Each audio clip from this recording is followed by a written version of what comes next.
ಎಲ್ರಿಗೂ ನಮಸ್ಕಾರ. ಶ್ರೀ ಗುರು ರಾಘವೇಂದ್ರ ಮೋಟಿವೇಶನಲ್ ಚಾನಲ್ಗೆ ಸ್ವಾಗತ ಹಾಗೂ ಸುಸ್ವಾಗತ. ಬನ್ನಿ ಸ್ನೇಹಿತರೆ, ಹುಣ್ಣಿಮೆ ದಿನ ಮನೆಯಲ್ಲೇ ಸರಳವಾಗಿ ಸತ್ಯನಾರಾಯಣ ಸ್ವಾಮಿ ಪ್ರಸನ್ನ ಮಾಡುವಂಥದ್ದು ಯಾವ ಆ, ರೀತಿ ಮಾಡಬೇಕು, ಹಾಗೆ ಯಾವ ದಿನ ಈ ಪೂಜೆಯನ್ನು ಮಾಡ್ಬೋದು. ಈ ಸಲದ ಹುಣ್ಣಿಮೆ ಅಂದರೆ ವೈಶಾಖ ಹುಣ್ಣಿಮೆ ಅಥವಾ ಬುದ್ಧ ಪೌರ್ಣಮಿ ಯಾವ ದಿನ ಈಗಾಗಲೇ ನೀವು ತಿಳ್ಕೊಂಡಿದ್ದೀರಲ್ಲ. ಹಾಗಾಗಿ ಈ ದಿನ ಸತ್ಯನಾರಾಯಣ ಸ್ವಾಮಿ ಪೂಜೆಗೆ ಶುಭ ಸಮಯ ಯಾವುದು, ಯಾವ ರೀತಿ ಸರಳವಾಗಿ ಪೂಜೆ ಮಾಡಬೇಕು, ಹಾಗೆ ಯಾವೆಲ್ಲ ನಿಯಮಗಳನ್ನು ಪಾಲಿಸಬೇಕು, ಇದರ ಬಗ್ಗೆ ಮಾಹಿತಿಯನ್ನು ತಿಳಿಸಿದ್ದೀನಿ.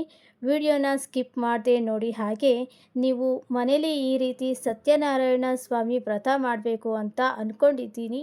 ಹಾಗೆ ಹೇಗೆ ಮಾಡಬೇಕು, ಯಾವೆಲ್ಲ ನಿಯಮಗಳನ್ನು ಪಾಲಿಸಬೇಕು, ಹೇಗೆ ಸಿದ್ಧತೆ ಮಾಡ್ಕೋಬೇಕು ಅಂತ ಇವತ್ತಿನ ವಿಡಿಯೋದಲ್ಲಿ ತಿಳಿಸಿಕೊಡ್ತೀನಿ. ಈ ವಿಡಿಯೋನ ಕೊನೆ ತನಕ ನೋಡಿ. ನೀವು ಈ ವ್ರತ ಮಾಡಬೇಕು ಅಂತ ಅಂದ್ಕೊಂಡ ಮೇಲೆ ಮೊದಲಿಗೆ ಬುಕ್ಕನ್ನು ತಗೊಳ್ಬೇಕು. ಯಾಕಂದರೆ ಬುಕ್ ಇಲ್ಲ ಅಂತ ಅಂದರೆ ಸತ್ಯನಾರಾಯಣ ಸ್ವಾಮಿ ವ್ರತವನ್ನು ಮಾಡೋದಕ್ಕೆ ಆಗೋದೇ ಇಲ್ಲ. ಕಥೆಯನ್ನು ಓದಬೇಕಾಗತ್ತೆ, ಮತ್ತು ಇದರಲ್ಲಿ ಪೂಜಾ ವಿಧಾನಗಳು ಕೂಡ ಕೊಟ್ಟಿರ್ತಾರೆ. ಅದನ್ನೆಲ್ಲ ನೋಡಿಕೊಂಡು ನೀವು ಪೂಜೆನ ಮಾಡ್ಬೋದು. ಹಾಗಾಗಿ ಈ ಬುಕ್ ತಗೊಳ್ಳೋದು ತುಂಬಾ ಮುಖ್ಯ. ಇದರಲ್ಲಿ ಪೂಜಾ ವಿಧಾನ ಸರಳವಾದ ರೀತಿಯಲ್ಲೇ ಇದರಲ್ಲಿ ಕೊಟ್ಟಿರ್ತಾರೆ, ಮತ್ತು ಮಂತ್ರ ಅದು ಕೂಡ ಇದರಲ್ಲೇ ಇರುತ್ತೆ. ಅದನ್ನೆಲ್ಲ ನೋಡಿಕೊಂಡು ನೀವು ಪೂಜೆನ ಮಾಡ್ಕೋಬೋದು. ಹಾಗಾಗಿ ಈ ಬುಕ್ನ ನೀವು ತಗೊಳ್ಬೋದು. ಕಳಶ ಪೂಜೆ, ಗಣಪತಿ ಪೂಜೆ ಪ್ರತಿಯೊಂದು ಕೂಡ ಇದರಲ್ಲಿ ಇರುತ್ತೆ. ಅಂದರೆ ಇದರಲ್ಲಿ ಇರುವಂಥ ಪೂರ್ತಿ ಮಂತ್ರಗಳನ್ನು ಹೇಳಿಕೊಂಡು ಪೂಜೆ ಮಾಡೋದಕ್ಕೆ ಆಗಲ್ಲ ಅಂದರೂ ಕೂಡ ನೀವು ಕಥೆಯನ್ನು ಓದೋದಕ್ಕೆ ಮತ್ತು ಅಷ್ಟೋತ್ತರ ಮಾಡೋದಕ್ಕೆ ಈ ಬುಕ್ನ ಬೇಕೇ ಬೇಕು. ಹಾಗಾಗಿ ನೀವು ಈ ಬುಕ್ಕನ್ನು ತಗೊಳ್ಳೋದಕ್ಕೆ ಸರಳವಾಗಿ ಯಾವ ರೀತಿ ಪೂಜೆ ಮಾಡ್ಕೋಬೇಕು ಅನ್ನೋದನ್ನು ನಾನು ನಿಮಗೆ ತಿಳಿಸಿಕೊಡ್ತೀನಿ. ಕಥೆನ ಓದೋದಕ್ಕೆ ಮತ್ತು ಅಷ್ಟೋತ್ತರ ಮಾಡಿಕೊಳ್ಳೋದಕ್ಕೆ ಈ ಬುಕ್ಕು ಬೇಕೇ ಬೇಕು. ಹಾಗಾಗಿ ನೀವು ಈ ಬುಕ್ನ ತಗೊಳ್ಳಿ. ಅಂದರೆ ನೋಡಿ, ಇದು ನವಗ್ರಹ ಮಂಡಲ ಸ್ಥಾಪನಾ ಪೂಜೆ. ಅಂದರೆ ಈಗ ನೀವೆಲ್ಲ ನೋಡೇ ಇರ್ತೀರ ಅಲ್ವಾ, ಗೃಹ ಪ್ರವೇಶದ ಟೈಮ್ಗೂ ಮತ್ತು ಮನೆಯಲ್ಲೇ ಏನಾದರೂ ನೀವು ಸಿಂಪಲ್ಲಾಗಿ ಸತ್ಯನಾರಾಯಣ ಸ್ವಾಮಿ ಪೂಜೆ ಮಾಡಿಸಿದ್ರು ಕೂಡ ನವಧಾನ್ಯಗಳನ್ನು ಜೋಡಿಸಿರ್ತಾರೆ.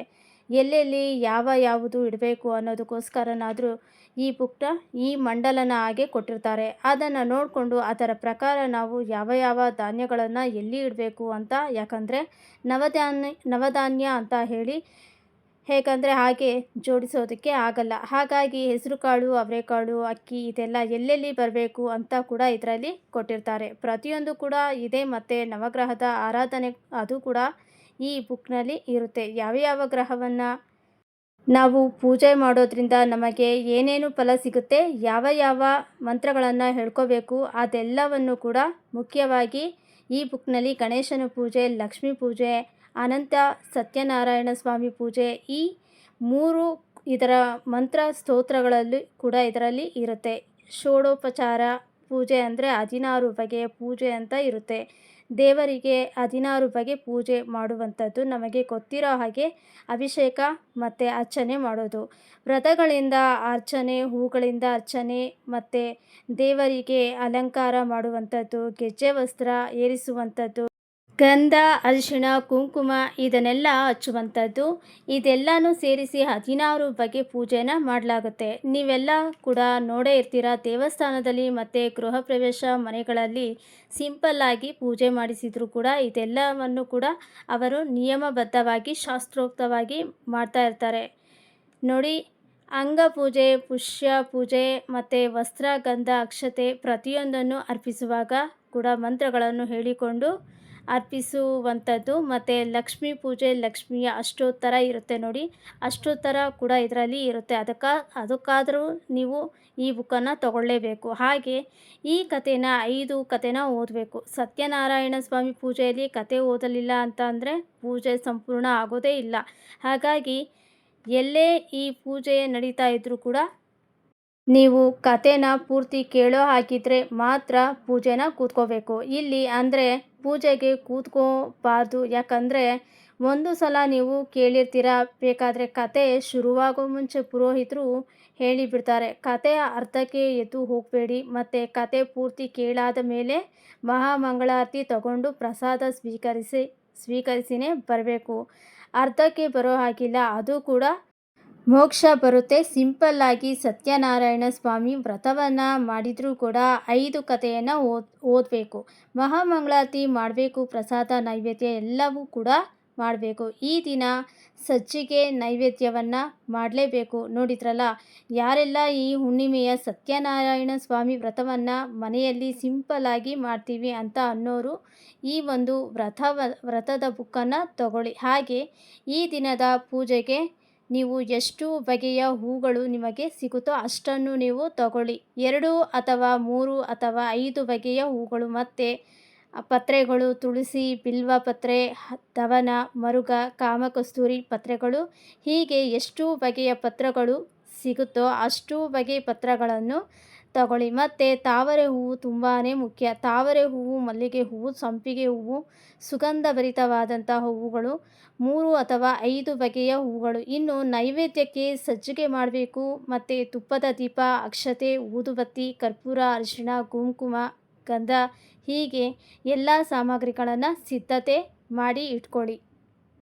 ವೀಳ್ಯದೆಲೆ, ಅಡಿಕೆ, ಬಾಳೆಹಣ್ಣು, ತೆಂಗಿನಕಾಯಿ ಇವಿಷ್ಟು ಕೂಡ ಪೂಜೆಗೆ ಬೇಕಾಗಿರುವಂಥದ್ದು ಸಾಮಗ್ರಿಗಳು. ಇದನ್ನೆಲ್ಲ ಸಿದ್ಧತೆ ಮಾಡಿ ಇಟ್ಕೊಳ್ಳಿ. ಆದಷ್ಟು ಹಿಂದಿನ ದಿನವೇ ಪೂಜಾ ರೂಮ್ ಎಲ್ಲ ಕ್ಲೀನ್ ಮಾಡ್ಕೊಳ್ಳಿ. ನೀವು ಈ ರೀತಿ ಹುಣ್ಣಿಮೆನ ಮನೇಲಿ ಈ ಸತ್ಯನಾರಾಯಣ ಸ್ವಾಮಿ ವ್ರತ ಮಾಡೋಕ್ಕೆ ಶುರು ಮಾಡ್ತೀರಾ ಅಂದರೆ ನೀವು ಮೊದಲು ಸಂಕಲ್ಪ ಮಾಡ್ಕೊಳ್ಳಿ. ಎಷ್ಟು ಹುಣ್ಣಿಮೆಗೆ ಮಾಡ್ತೀರಾ ಅಂತ. ಸತ್ಯನಾರಾಯಣ ಸ್ವಾಮಿ ವ್ರತವನ್ನು 4 ಬಾರಿ ಮಾಡಬೇಕು. ನೀವು ಸಂಕಲ್ಪ ಮಾಡಿಕೊಂಡಾಗ ಮೊದಲನೇ ಸಲ ಮಾಡೋದು ಅದು ಸಂಕಲ್ಪದ ಲೆಕ್ಕ ಬರುತ್ತೆ. ಹಾಗಾಗಿ ಅದು ಲೆಕ್ಕಕ್ಕೆ ಇರೋ ಹಾಗಿಲ್ಲ. ಅಥವಾ ನೀವು 1 ಸಲ ಮಾಡಿ ಕೂಡ ನಿಲ್ಲಿಸಬಹುದು. ನೀವು ಹಾಗೆ ಮುಂದುವರಿಸ್ತೀರಾ ಅಂದರೆ ಸಂಕಲ್ಪ ಮಾಡಿದ್ದನ್ನು ಬಿಟ್ಟು ಮತ್ತೆ 3 ಹುಣ್ಣಿಮೆಗೆ ಮಾಡಬೇಕು. ಅಥವಾ ನೀವು ಮನೆಯಲ್ಲಿ ಪುರೋಹಿತರನ್ನು ಕರೆಸಿ ಮಾಡೋದಾದರೂ ಕೂಡ ಒಟ್ಟು 4 ಬಾರಿ ಮಾಡಬೇಕಾಗುತ್ತೆ. ದೇವಸ್ಥಾನದಲ್ಲಿ ಸಾಮೂಹಿಕವಾಗಿ ಪೂಜೆ ಮಾಡಿಸಿದರೆ ಅದು ಲೆಕ್ಕಕ್ಕೆ ಬರೋದಿಲ್ಲ. ನೀವೇ ಕೂತು ಪೂಜೆ ಮಾಡಿದರೆ ಅದನ್ನು ನೀವು ಲೆಕ್ಕ ತಗೋಬಹುದು. ಹಾಗೆ ಮನೆಯಲ್ಲಿ ಈ ರೀತಿ ಸರಳವಾಗಿ ನಾವು ವ್ರತವನ್ನು ಮಾಡಿರುವಾಗ ಎಷ್ಟು ದಿನ ನಾನ್ ವೆಜ್ ಬಿಡಬೇಕು, ಈ ಒಂದು ವ್ರತದ ನೀವು ಮಾಡಬೇಕು ಅಂತ ಅಂದ್ಕೊಂಡ್ರೆ ಮುಂಚಿತವಾಗಿ ಕೂಡ ಶುದ್ಧತೆಯನ್ನು ನೋಡ್ಕೋಬೇಕು. ಅಂದರೆ ನೀವು ಇದಕ್ಕೆ 2 ದಿನ ಮೊದಲೇ ಬ್ರಹ್ಮಚರ್ಯವನ್ನು ಪಾಲಿಸಬೇಕಾಗುತ್ತೆ.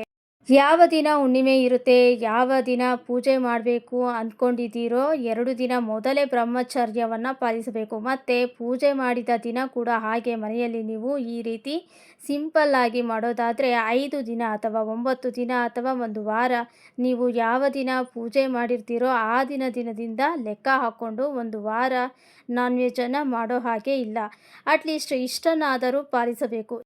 ನೀವು ತುಂಬ ದೊಡ್ಡದಾಗಿ ಗ್ರ್ಯಾಂಡಾಗಿ ಮಾಡಿದರೆ ಅಂದರೆ ಪುರೋಹಿತರನ್ನು ಕರೆಸಿ ಮಾಡಿದರೆ ಅವರೇ ಹೇಳ್ತಾರೆ 48 ದಿನ ತಿನ್ನೋ ಆಗಿಲ್ಲ ಅಂತ ಒಂದು ಮಂಡಲ ನೀವು ಪಾಲನೆ ಮಾಡಬೇಕಾಗತ್ತೆ. 48 ದಿನ ತಿನ್ನೋ ಆಗಿಲ್ಲ ಹಾಗಂತ ಹೇಳಿ 48 ದಿನವೂ ಬ್ರಹ್ಮಚರ್ಯ ಪಾಲಿಸಬೇಕು ಅಂತ ಏನಿಲ್ಲ.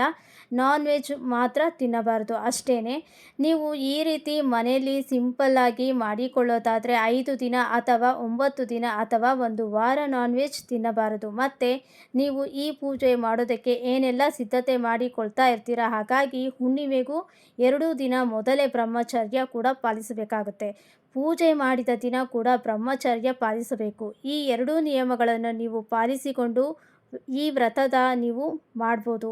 ಅಥವಾ ನೀವು ಎಷ್ಟು ಹುಣ್ಣಿಮೆ ಪ್ರತಿ ಹುಣ್ಣಿಮೆಗೂ ನಾನು ಮಾಡ್ತಾ ಹೋಗ್ತೀನಿ ಅಂತ ಅಂದರೂ ಕೂಡ ಮಾಡ್ಬೋದು. ಅಥವಾ 4 ಹುಣ್ಣಿಮೆ ಮಾಡಲೇಬೇಕು, ಇಲ್ಲ ಅಂದರೆ 1 ಹುಣ್ಣಿಮೆ ಮಾಡಿ ನೀವು ನಿಲ್ಲಿಸಬಹುದು. ಈ ರೀತಿ ಸತ್ಯನಾರಾಯಣ ಸ್ವಾಮಿ ಸಿದ್ಧತೆ ಮಾಡಿಕೊಳ್ಳಿ.